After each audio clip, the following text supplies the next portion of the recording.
was married 2 times before my mom. When he was with his second wife, he would travel a lot for work, which I knew. What I didn't know is that one night he came home to find his wife in bed with another man. Actually walked in on them. He left the room and came back with a gun, shot the man dead, and wounded his wife. He turned himself in immediately and was sent to prison. He was sentenced to 10 years in a maximum security prison. In the last year he was in prison, which was the 4th year, he got out for good behavior, and since, the judge ruled it a crime of passion. He met the prison minister. The prison minister was my mom. My dad is a murderer. My mom was the minister.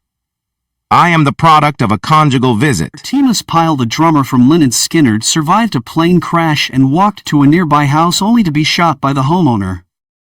The homeowner saw a bloody long-haired man and winged him. Pyle survived that as well and made a full recovery. Do you think he is telling the truth? Moog has steadfastly denied shooting Pyle. Furthermore, there is no mention in any documents I have seen of Pyle being treated for a gunshot wound.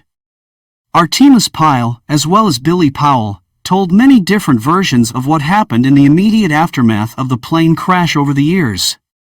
Have you ever survived anything like this? Comment down below and tell me about your closest call. I was working in Bolivia out of the U.S. Embassy for a few months 13 years ago. A group of us went out to dinner and drinks on a Friday night. While walking home with my housemates, we came to a park area that had a footbridge across the 4-lane road and a small park on the other side. We heard a yell for help as we were crossing the bridge and saw a guy dragging a young girl by the hair. We were 30 to 40 feet away when he saw us and put a knife to her throat. He dragged her up onto the bridge and we were trying to calm him and let her go. It seemed like forever but was probably only a minute. He slit her throat and pushed her off the bridge down 20-ish feet into traffic, then took off. We were all just stunned and motionless. She was hit by 10+ cars before traffic stopped. I never even saw a local news article on it. No clue if guy was caught. Nothing. Watched her plead for her life 1 second, brutally murdered the next. Still have dreams about it occasionally and they fuck me up for days. Potty Cave in Utah was sealed up with concrete in 2009 after John Jones was trapped upside down in a small crevice while spelunking. When rescue teams finally arrived, he had been upside down for so long that his legs were drained of blood and he was starting to go unconscious. As much as they tried, the only possible way to have gotten him out was to break his legs, which would have sent him into fatal shock and killed him anyway. After many failed attempts to free him, he died after being trapped for 28 hours. His body is still in the cave. What would you have done in this situation? Comment down below and tell me, would you ever attempt something like this? My friend had the wonderful idea to hunt down a Ouija board one night. He managed to find one and 3 of us participated. We contacted a spirit and started asking it questions. It spelled our names and started talking. We asked how they died. They said, suicide. We asked when. 8 years ago. What's your name? James, the last name escapes me now. We started to get creeped out. So we ask, are you mad? Yes. Will you leave when we close the board? No. We shut the board down and nobody sleeps that night. The next day, against better judgment, we looked up the name. He existed. He was a real person who worked for the Bush administration. He killed himself because of fraud and drove off a cliff. I threw up violently for the first time in years. Don't do it. Don't ever do it. My first night in Somalia. We had to set up a camp. We used the embassy golf course. There was nearly no moon. There were gaping artillery holes in the wall surrounding the compound. We wired them all. A bulldozer dug the defensive holes after the sun went down. I pulled duty on one of the holes a little before midnight for a few hours. The guys we relieved complained about the smell of the hole. I got in and they did not exaggerate. The smell in the fighting hole was horrid and we were being poked by jagged rocks. I was able to sleep in the next morning after the night duty. When I got up and went outside to wash up, there was a lot of activity by the hole I was in a few hours before. The hole was dug in a poorly marked graveyard. The activity at the site was loved ones claiming remains. The smell, decomposition. The jagged rocks, bone shards. Spent my first night in Somalia in a dugout grave. Comment down below and tell me, what would you have done in this situation? In Chico, California, a seemingly routine night out turned into a baffling mystery that continues to perplex the community. Following a college basketball game, Gary Mathias and his 4 friends mysteriously disappeared. Months later, a hiker stumbled upon a remote cabin located 20 miles from their abandoned car. Inside the cabin, a haunting scene unfolded, the decaying bodies of the 4 friends, who had succumbed to starvation and hypothermia, despite ample supplies being available. The enigmatic circumstances of their deaths left the town with a host of unanswered questions.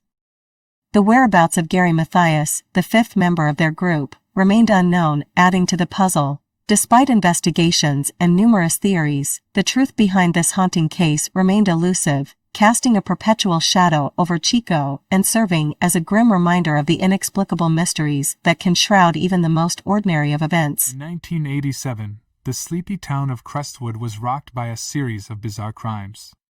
A masked figure known as the Phantom left cryptic messages at crime scenes, taunting the police. The climax came when the mayor's daughter went missing. The town held its breath as investigators closed in on a suspect. Just when they thought they had their man, the Phantom struck again. This time, leaving a chilling note, "You're chasing the wrong ghost." The investigation took an unexpected turn, and the town remains on edge, wondering if the Phantom will ever be unmasked. The mystery lingers, casting a haunting shadow over Crestwood. Shortly before my 10th birthday, I walked to the store with $5 to buy ragu for my mom. On my way home, a stranger named Dr. Ramsey approached me, asking if my parents needed a pediatrician. He kept chatting, making me uncomfortable. Soon, he began showing up near our house and making creepy phone calls. My dad's cop friend escorted me to school, but life changed. Dr. Ramsey's threats escalated, and our dog was found dead. He even revealed knowledge of our house's vulnerabilities. One night, he broke in, but we managed to scare him off. The terror continued, with surprise visits and eerie incidents. Eventually, he vanished from our lives. I later learned he had threatened to harm me and my sister. I'm sharing this story to bring awareness and eventually write a memoir about it. I wonder what happened to Dr. Ramsey, but some mysteries are best left unsolved. What would you do in this situation? Comment down below and share your experiences. Picture this. 1971, a man hijacks a commercial airplane, demands a ransom of $200,000 and parachutes into the night, vanishing without a trace. This elusive figure was soon known as D.B. Cooper. Despite the relentless efforts of the FBI, Cooper remained a phantom. Fast forward to years later, a child stumbles upon a decaying pack in the woods. Inside, a rotting bundle of cash, a fraction of the original ransom. Experts verify its authenticity, reigniting the D.B. Cooper enigma. Was this a clue from the wily hijacker or a distraction to prolong the chase? As the mystery deepens and investigators follow new leads, they're on the brink of a breakthrough. But a chilling discovery throws them off course. Like and subscribe for part 2. Hidden in an abandoned cabin near the finding site, a journal filled with cryptic entries and maps. The last page?